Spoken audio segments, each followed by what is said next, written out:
एक बच्चा बोला पिताजी से कि पिताजी, भगवान श्री राम त्रेता में इसलिए पूजे गए क्योंकि उन्होंने अपने पिता की बात मानी थी। भक्त प्रहलाद सतयुग में इसलिए पूजे गए क्योंकि उन्होंने अपने पिता की बात नहीं मानी थी। अब पापा ये बताइए कि मैं आपकी बात मानूं या ना मानूं। पिताजी ने बोला देखो बेटा, ये कलयुग है, हमारे और तुम्हारे लिए सबसे अच्छा यही रहेगा कि हम दोनों आपकी माता जी की बात माने, वरना हम दोनों पूजे जाएंगे। ते बच्चा बहुत उछल कूद कर रहा है, ये जरूर कोरोना काल में पैदा हुआ होगा। सुबह सुबह मैं और अरुण जी आ रहे थे दिल्ली से, तो बगल वाली सीट पे एक महिला बैठी थी। उन्होंने बगल में बैठे हुए एक शादीशुदा से पूछा कि कहां से हो बेटा। उसने बोला आंटी मेरी शादी हो गई, अब मैं कहीं का नहीं रहा। सर, अब आपकी मुस्कुराहट मेरे को दिखी, अभी तक बहुत देर से नहीं दिख रही थी। यहाँ से भी आई थोड़ी सी मुस्कुराहट। ओके, अच्छा लग रहा है, मुस्कुराहट है। हमारे बीच आज मौजूद है एक बहुत ही मशहूर, बहुत ही वेल नोन हास्य कलाकार। उनके बारे में थोड़ा सा बात करती हूँ, थोड़ा सा आपको बताती हूँ। हम अब स्वागत करेंगे एक ऐसे कवि का जिनके लिए शब्द एक साधना है, मंच एक मंदिर और कविता उनकी आत्मा की पुकार।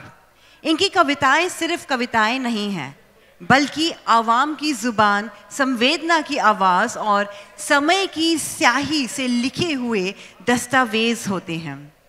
इनकी कविताएं सिर्फ गुदगुदाती नहीं, लेकिन आपको सोचने पर मजबूर कर देती है। हर शब्द दिल से निकलकर सीधा दिल में उतर जाता है। तो चलिए तैयार हो जाते हैं स्वागत करने का हम उनका, उस आवाज़ का जो मंच पर आता है तो सन्नाटा बोलने लगता है, जो कविता कहता है तो दिल धड़कने लगता है, और जो सच को शब्द देता है। Ladies and gentleman, please get ready to welcome on stage कवि सूरजमणि जी। जोरदार तालियों के साथ स्वागत किया जाए।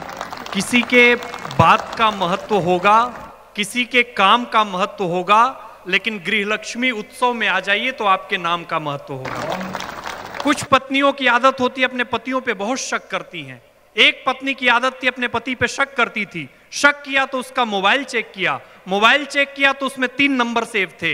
एक नंबर सेव था मेरी जन्नत के नाम से, एक नंबर सेव था जाने मन के नाम से, एक नंबर सेव था नसीबों वाली के नाम से। उसने मेरी जन्नत पे कॉल लगाया तो फोन लड़के की माँ ने उठाया। उसने बोला मैं लड़के की माँ बोल रही हूँ। दूसरा नंबर उसने नसीबों वाली पे मिलाया, नसीबों वाली का नंबर लड़के की छोटी बहन को मिला। उसने बोला मैं लड़के की छोटी बहन बोल रही हूँ।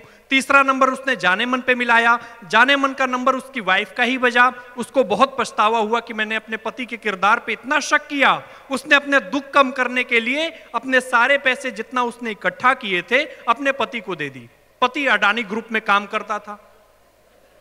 उसने अपने पत्नी के सारे पैसे लिए, अपने कार की टंकी फुल कराई और लॉन्ग ड्राइव पे निकल गया अपनी गर्लफ्रेंड के साथ, जिसका नंबर उसने अपने मोबाइल में भूरा वेल्डिंग वाले के नाम से सेव किया था। तो इतने कमाल कमाल के लोग हैं। एक बच्चा पार्क में चॉकलेट खा रहा था तो एक आंटी आई, बोली बेटा ज्यादा चॉकलेट खाने वाले जल्दी मर जाते हैं। बच्चा बोला आंटी आपको एक बात पता है, मेरी दादी जब मरी थी तो 106 साल जिंदा थी। तो आंटी ने बोला बेटा वो चॉकलेट कम खाती होंगी। बच्चा बोला नहीं, वो अपने काम से काम रखती थी।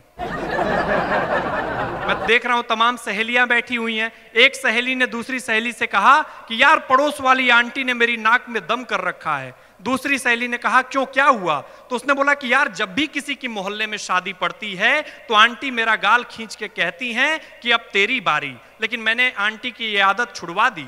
तो उसने बोला कैसे छुड़वाया? तो उसने बोला कि जब भी मेरे मोहल्ले में कोई मरता है तो मैं आंटी का गाल खींच के कहती हूं अब आपकी बारी। एक बार आपकी भरपूर तालियां हो जाए। बहुत अच्छा। वो शादी के 2 दिन बाद दूल्हा उसी ब्यूटी पार्लर में गया जहां से उसकी बीवी ने मेकअप करवाया था। उसने पार्लर वाली मैडम को एक आईफोन गिफ्ट किया, थैंक यू बोला और वहां से चला गया। मैडम ने खुशी के मारे आईफोन का डिब्बा खोला तो उसमें नोकिया 1100 पड़ा था और साथ में एक पर्ची थी। पर्ची पर लिखा था सेम फीलिंग हियर। इतने कमाल कमाल के लोग हैं। तो मैं देख रहा था तमाम यहाँ डॉक्टर्स का सम्मान हो रहा था। एक मरीज डॉक्टर साहब के पास गया, बोला डॉक्टर साहब ऑपरेशन सही से करिएगा। तो मरीज ने बोला, डॉक्टर साहब ने बोला ऐसा क्यों बोल रहे हो? तो मरीज ने बोला कि देखिए डॉक्टर साहब, सर्जन और विसर्जन में थोड़ा सा ही अंतर होता है। अगर आपने ऑपरेशन सही से किया तो आप एक अच्छे सर्जन, अगर गलती से भी ऑपरेशन करते समय आपका हाथ हिला तो फिर मेरा इतने कमाल कमाल के लोग हैं।